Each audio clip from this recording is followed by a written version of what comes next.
Yeah, okay guys, let's see what we got in here today. Giving it a performance test. I guess mid 70s, about 68% humidity. Not bad, not bad. Still got it going. Got it set for 80. So, see if we can make it up to 80. Okay guys, back in the garage. We got this to work on. That little ding right there. I don't know how big it looks on there, but it's really not that big.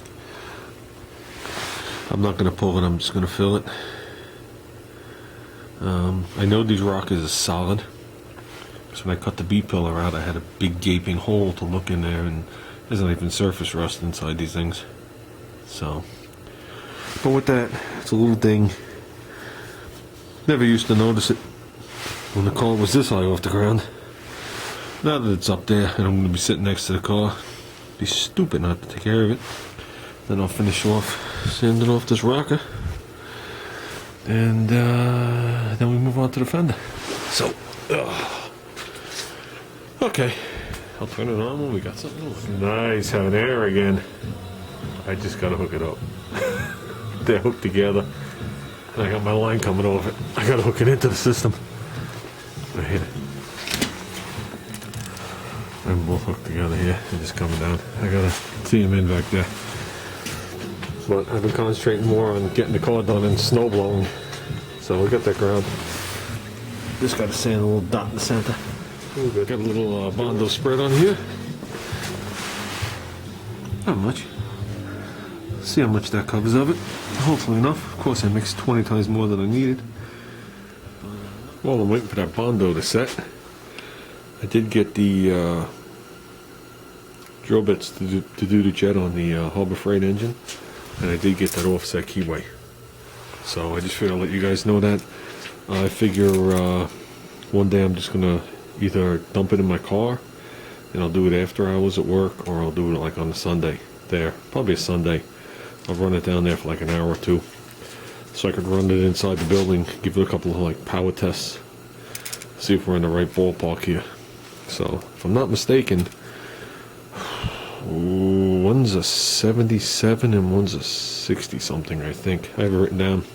Doing the idle as well as the regular mixture screw.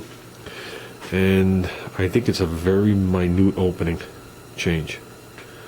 So, they're talking about one of the ways they recommend doing it is chalking the bit up in your drill press just to hold the bit stationary. Then you put the jet up there and then just turn it in your hands. So, I don't know. I guess I'll have to see how much we're going to be opening it. And figured I'll keep you guys updated on that too. Let's check the Bondo. Oh, we're getting this.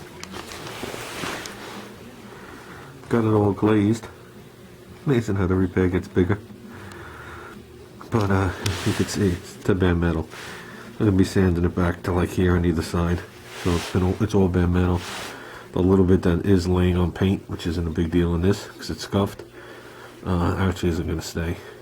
I have a very hard time spreading that stuff out, especially laying on my back.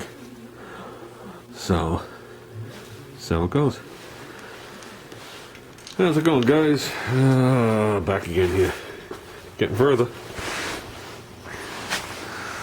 I like it all. Except it seems to be, this is good. Seems to be a tiny little low spot right there where I seem to have ended.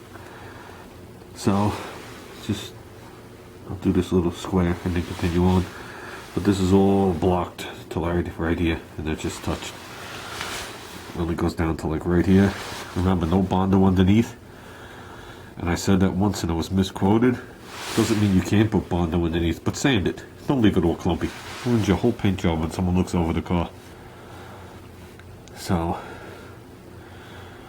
definitely brings up a question of how far should somebody go with their skill level at that point.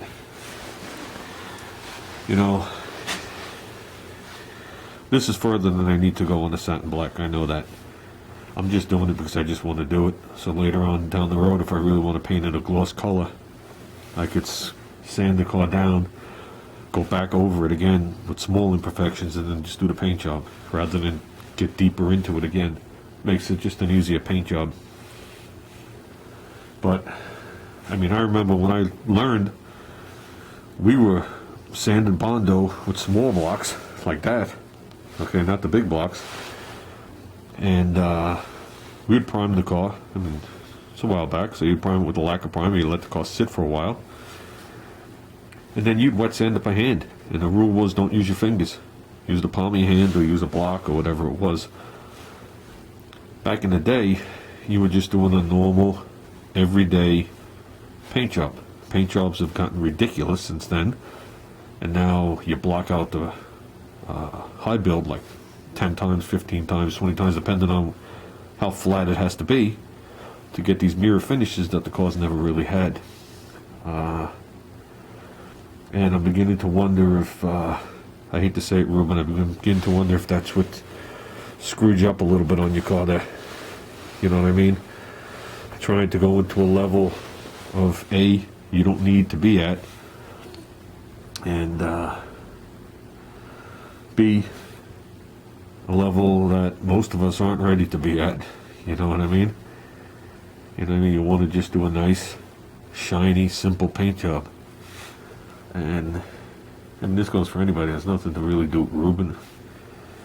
When is enough enough? You know what I mean? Why do you got to take a common car and wet sand it to the point that it's flat as glass? Why is that necessary? You know what I mean? I know if you want to do it, you could do it. Hey, you know, you put your heart and soul into a project. If that's what you want to do, that's what you want to do. But why is it needed? That's what I'm still trying to figure out. Why is it needed? And why do those cars score higher at a concourse show than ones that have the right paint on them? It's still pissing me off. There you go, guys. That's as far as I'm going. Anything more than that would be just ludicrous. So these seem to be all at height, and look all good. So you're gonna block sand right out. Feels smooth. So, you know, I got rid of the ding. So that's it, guys. Have a good